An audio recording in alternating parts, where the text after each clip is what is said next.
Hi, I'm Tamara Hill, founder of Lift Off from Layoff. Thank you so much for joining me today for a brief video that's a continuation of my blog post about how to maximize your severance payments. If you think about it, a severance payment is a cash payment or some type of arrangement where you receive money after you have left your job. It's so tempting when you get that $2,500 or whatever the amount is and you think, oh yes, I have this money, I have something to keep me going, let me go ahead and pay off everything.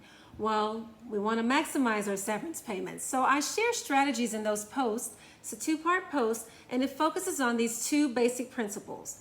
The first one is, as much as possible, try your very best, make it your biggest goal not to spend the severance money until you land your next job or your next steady income producing gig. The second key component for success is to have a clear goal for what you want to do in the future. This is important because 9 times out of 10, any goal that you set has some sort of financial component.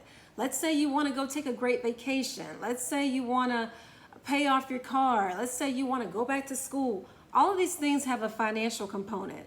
And so you want to be really strategic with your severance payments because in the long run, if you're able to do both steps, you may be able to do those things. I've personally done this and I've advised other people and it's worked for them too, very beautifully. So let's get into it.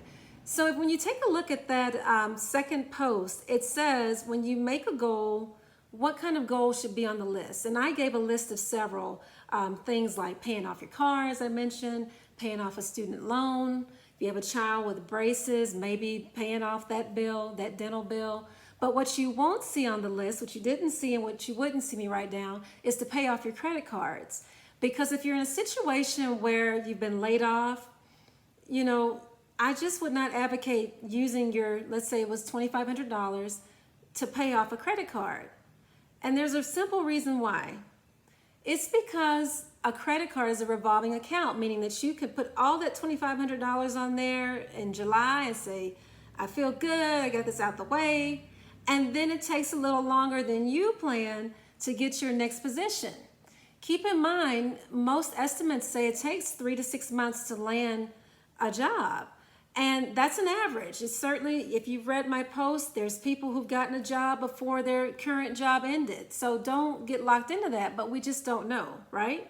So I would recommend not doing that because of the risk I just, outlined. You could end up needing to spend on that card again.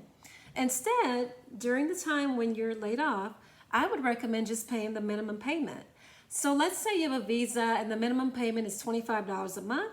I just pay $25 a month.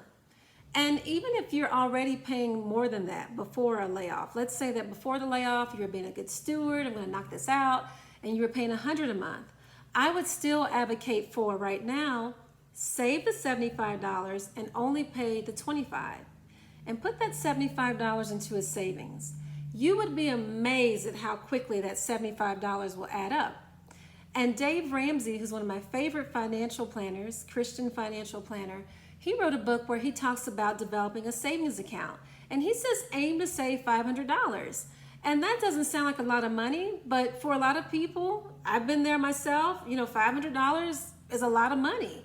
And so I would just recommend saving the money, putting it aside in that savings account, and then once you reach employment or the steady gig that you're hoping for, that money will be there for you. I hope you enjoyed these tips, and I hope you'll come join my site so you can learn more on a regular basis. Check me out at myliftoff.net. Thank you again. Bye.